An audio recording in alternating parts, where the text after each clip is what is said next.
I was hoping that you were going to mention the departure of Trent Alexander-Arnold because coincidentally, while the new signings are not bedding in, the departure of Trent also has been fingered to be the problem, especially for Mo Salah, who also has not been firing like he used to. I mean, most of Mohamed Salah's goals in time past came from Trent Alexander-Arnold. He had so many assists, and most of them were targeted towards the Egyptian emperor, like I call him. But ever since he left for Real Madrid, Mo Salah has been struggling to score goals. Do you also see that as a factor that is affecting both the player himself, Mo Salah, and Liverpool? Yeah, I mean, 100%, we definitely missed the ability that Trent had to play those balls from deep, play long balls, even on set pieces and corners as well. We know how important set pieces are in the league nowadays with the success of Arsenal and other teams as well that are up there like Bournemouth and Crystal Palace who've put together good spells of games. But it can be taken into doubt, that the entire team is not playing well. The Mm. Egyptian king, the Egyptian emperor, he's not really breaking out against the mold as he usually does.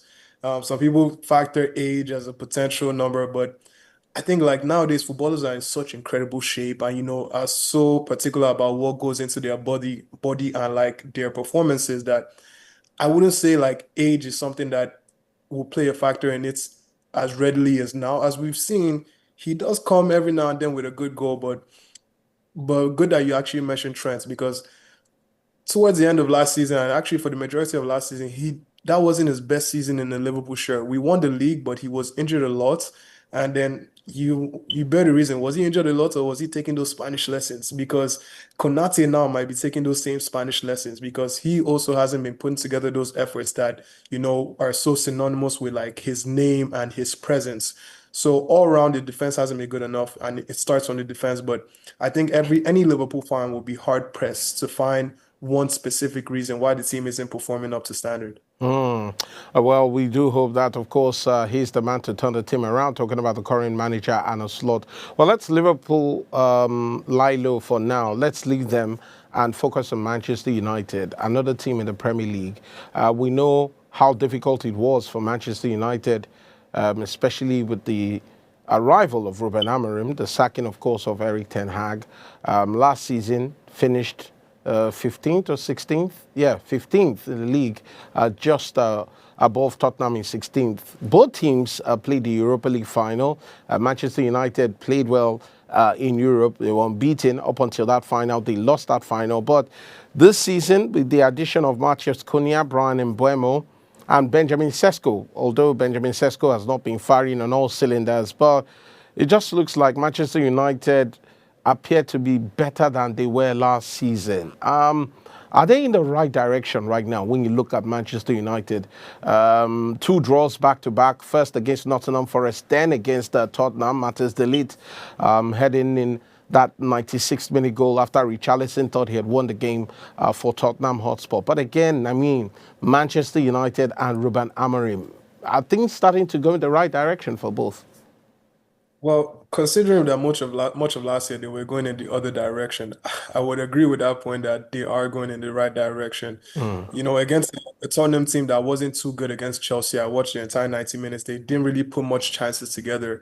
United would have gone into that game as an opportunity for them to turn the ship back around and, finally get one of their fans' haircut after the 5 games. But I've been very impressed with Brian Mbeumo. He's been exceptional. As a Liverpool fan, he gives that early presence of, this guy, we're going into the game today and I have a good feeling that he's going to score, so which is what Liverpool had with like early Sadio Mane days, early Mm. Mo Salah days. Not Mm. comparing him to like their levels yet because they achieved so much in a Liverpool shirt, but the way he started his time in Manchester United and even with a similar time that he had in Brentford, I would say that was similar to Sadio Mane's, even probably better than Sadio Mane's in terms of he's a 20 goal a season striker already or 20 goal a season winger already from the right wing. There's a lot of things he does that, that fit well into how Amorim wants to play. And with Amad Diallo on that side as well, their right side is very solid. So I would definitely say they're going in the right direction. Slowly with the two draws that came recently, but steadily. I Mm. think the main impact for them this year is that they're not going to be playing in Europe. So they have a chance to really understand how the manager wants to play, and we should have a good understanding of the team that Amorim is going to put together, and if he's going to be successful in this Man United position. But for the first time in a long time, I think there's some optimism in the United stands. All right, some optimism, and I surely do agree with you on that. But then again, another team that we'll be talking about is Manchester City. And for all the good work that, of course, Pep Guardiola and Man City are doing, they fell short last season amid rumors that he split with his wife, talking about Pep Guardiola himself. And it affected Man City and the way they played, so much so that, they really faltered, so to speak. But now, it just looks like Pep Guardiola is back on track. And in his 1,000th game over the weekend against Liverpool, 3-0. Erling Haaland is scoring goals for fun. No Kevin De Bruyne. He's moved to Napoli. Tijani Reinders seems to fill that boot even in the absence of Rodri. But then again, there's the conversation. I mean, after 1,000 games, over 700 of those games have ended in victory for the man who was formerly a Barcelona and Bayern Munich coach. And the conversation has come up as to whether he is the greatest coach of all time. I want to put it to you. I know you follow Man City, of course. You follow Pep Guardiola. You followed him in his storied career, right from when he was coach of Barcelona to Bayern before joining Man City. Would you say, or would you join the school of thought in agreeing that he is the greatest manager ever with his achievements and with what he's done with Man City and football generally? I would say he's definitely one of the greatest coaches. For me, it will be hard to give him that spot as number one until his managerial career is over and he hangs up the board. But what he's done in the world of football has been nothing short of spectacular. Every time that Pep has really suffered, you feel like it's more of a syndrome of suffering from success because this is after like a title winning season, a huge achievement. And I think last year was the first time in his time in Man City that he's gone a whole season without winning something, which is crazy. You put any other fan in that position and they would absolutely love to be there. And he's evolved as well with the box system, and Haaland is a monster in itself, but Pep was very famous for bringing out the false nine style, and now he's fully handed over the reins to Haaland to this City team, and clearly you can see the effects and the dividend of that paying off. But yeah, absolutely I would say one of the top three managers of all time at the moment. And by the time he hangs up that board, it would be hard to say he's not the top manager, just in terms of all that he's brought to the game. I know most people do say that he hasn't had that notch on his belt of being in a team that isn't the absolute best team. But I'll add two things. If he manages to win this year, the Mm. Premier League I believe Man City have the second best, if not most likely the third best squad after Arsenal and Liverpool. Obviously, Liverpool isn't playing too well. Arsenal is playing very well, scoring their set pieces, starting to put together some open play goals and put that package together. But if Pep is able to win the Premier League this year, it's hard to really not say he's not the best manager in Premier League history and maybe not the best manager all time, because Mm. he doesn't have the top squad, probably not even a top two squad. Does he have the best player? Potentially, but I think we both know in the league you need more than just the best player. Mo Salah has been the best player in the league for so many years, where Kevin De Bruyne and Haaland have been up there with him, but Liverpool haven't been able to pip City to that title. So I would say that, and also you have to take into consideration that Pep did manage Barcelona's second team, Barcelona B, and he won the fourth division of Spanish football. So that in itself is a huge accomplishment. You have a lot of talent in that team, but that's a group of young players and winning in a men's league. So if you're able to bundle that and also bundle a title this year, and potentially Pep is still a very young guy for somebody who's managed 1,000 games in his career, potentially somebody who could have an international career again for, let's say, Spain, Lamine. I mean, come on. It's hard to argue with anybody who has a case that he's a GOAT. Hmm. Well, like they always say, Man City have silver. Why do they still gun for gold? Bernardo Silva. But anyways, I hear you. Can the same be said of his star striker, talking about Erling Haaland? Also, the conversation has come up as to him being the best striker right now in world football. And it's hard to argue that because you look at him, whether he's playing in the EPL or he's playing in the Champions League or the FA Cup or the Carling Cup, right from when he joined Man City from Borussia Dortmund, Erling Haaland has been firing on all cylinders. He got a goal against against Liverpool, beg your pardon, over the weekend. Was it 2 goals? I think, yeah, 3-0. But again, I mean, can you say undoubtedly that Erling Haaland is currently the best striker in world football? See, I appreciate the fact that you're saying his whole name because I think it's a name that we have to put respect on as honestly the best striker, as you've said, or Hmm. as you've claimed or suggested, because this is a guy that at the end of last season, people were looking at Alexander Isak and saying, Haaland is, yes, the best striker right now, but he's not the total package. His first touch could use some work. His build-up play could use some work. Those are things that he put to bed very early this season. You look at his goal against Arsenal from his own half, gives the ball to Tijani Reinders, absolutely blazes past everybody, all the defenders, midfielders included, one-on-one with the keeper, and still having that. I think that's one thing that freaks me out about Erling Bruce Haaland, is that he has that computer in front of nets Yeah. to, doesn't even match his size or make it plausible. And the goal against Liverpool, to be fair, he didn't know much about it, but there you go. That's like right positioning, right place, right time, good form. So you can't take anything away from him as well. So I think definitely by far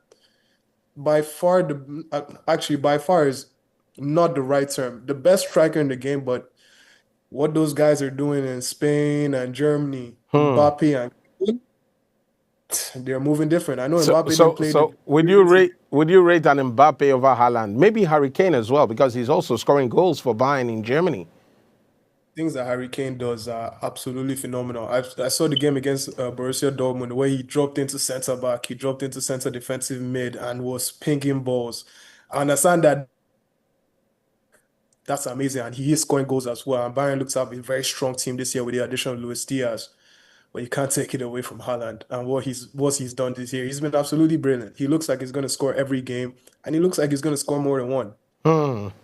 Definitely looks like he's going to score every game. And finally, let's talk about another striker. This time, our very own Victor James Osimhen keeps banging in the goals for club, Galatasaray for country, Super Eagles.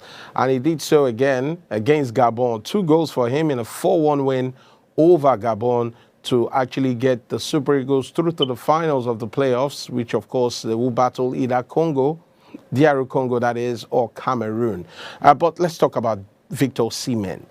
We talked about Erling Haaland now. Some people might even want to equate Erling Haaland to Victor Osimhen, or I'd say Victor Osimhen is better, but where does he rank in terms of the players to have ever done the green, white, green for Nigeria? What would you rank Victor Osimhen? Because that man, he just delivers most of the time. I mean, I followed him right from when he was at Wolfsburg, then, of course, went to Lille, after a stint in Belgium, that is, then to Napoli, where he gave them the Scudetto, and right now in Galatasaray, he won the league last season. He's still powering on. The Nigerian right now with the most goals in Europe in the Champions League after getting that hat-trick against Ajax Amsterdam in the Champions League. Where do you see Victor Osimhen in terms of greatest ever Nigerian players? Is it the greatest ever, or do you think he can still get there or surpass that? That's a hard conversation because Nigeria has had a lot of amazing players, and I'm sure Osimhen will be the first person to tell you that. Hmm. But rightly so, right now, that is our talisman, in Nigeria. He scored 5 goals in 2 games, in 2 very pivotal games. I know he gave us a bit of a scare in the 90th minute, but he came clutch, didn't score the winning goal, but scored the assurance goal and gave us a bit of assurance that made sure everybody could jay a little bit earlier. But Hmm. no, Seaman, world-class player, got the rough end of the stick this summer. If I'm concerned, he should be in the Premier League. I think Chelsea could have absolutely used him up top in their team. Like he's a better option than João Pedro right now. Probably showing he's a better option than Alexander Isak even.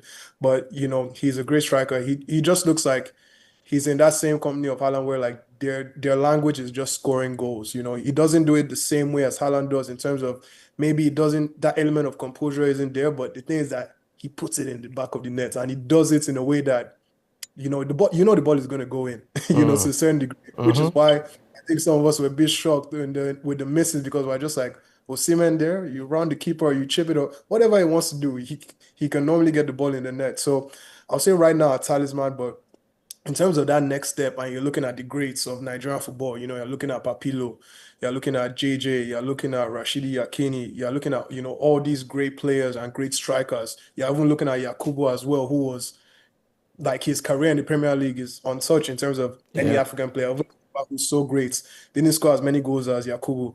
And then I think what he needs now, and then not that he needs anything, he's our talisman right now in the country. I think he's our best player without a shadow of a doubt. Like we need him performing, firing on all cylinders to make it to that World Cup.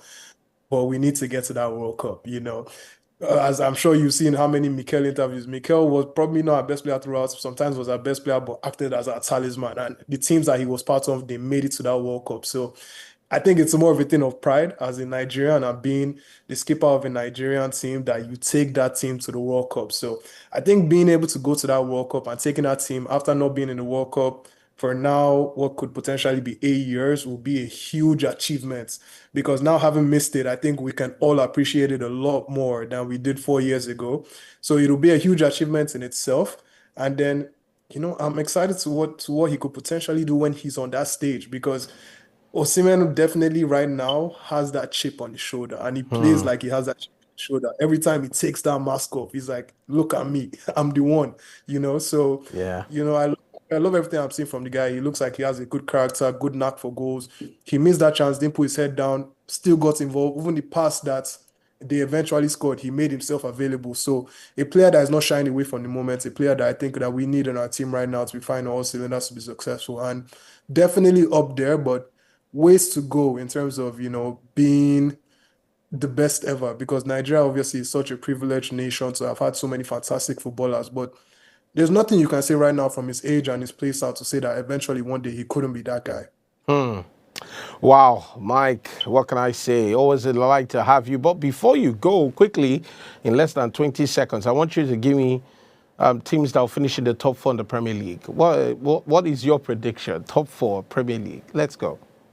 You want ranked or do you want just random who's going to be there at the end of the year? Yeah, the EPL at the end of the season. Who are you banking on to finish in the top four?